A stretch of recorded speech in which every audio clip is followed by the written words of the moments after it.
Hi friends, and welcome back to my YouTube channel, English Conversations with Jenny. If you haven't seen my other videos before, please check out my YouTube channel and subscribe. I do some great tips and tricks for both tutors and students when they are looking to dive into the world of online ESL teaching and learning. Today I'm going to share with you some really great tips and tricks and things to consider before you start teaching online.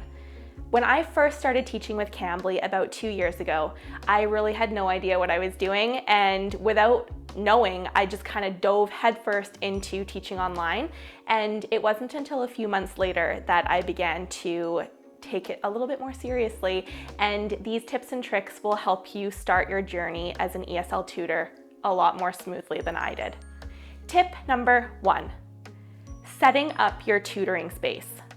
So obviously one of the perks from working from home is that you can wear pretty much whatever you want on the bottom half of your body, and you can wear slippers, you can sit in your living room, or you can sit in an office space, whatever you want. But if you are taking this seriously and you want to build a really great, loyal, regular base, then it's important that you have a professional looking background.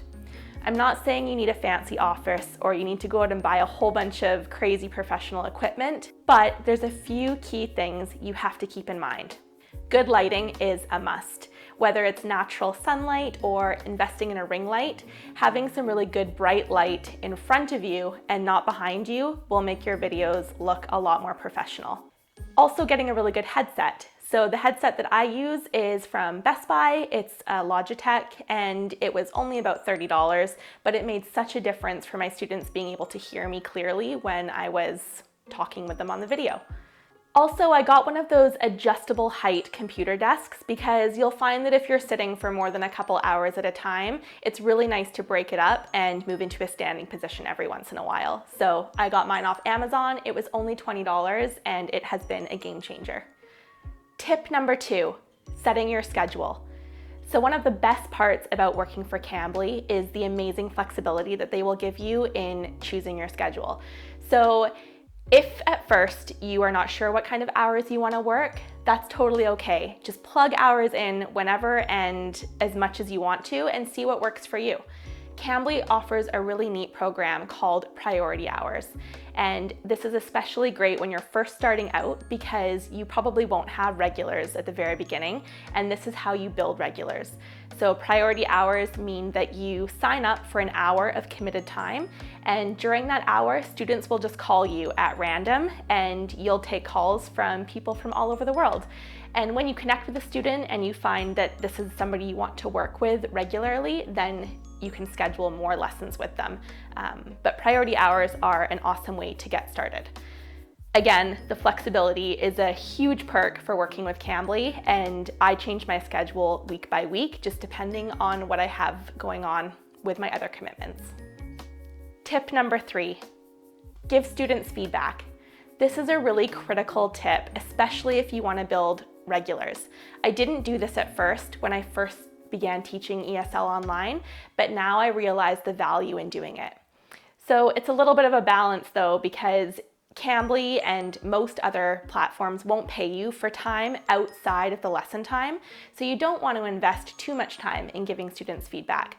But just a quick little note at the end of the lesson, letting them know they did a great job with vocabulary or have improved with their grammar, is really good for them to feel like the lesson is worthwhile. So I highly recommend taking an extra 10-15 seconds at the end of your lesson just to leave them a little note to let them know that you thought they did a good job. Tip number 4, plan your lessons. If you are taking ESL tutoring to a full-time level, then staying organized and staying on top of what your lesson plans are all about is really important.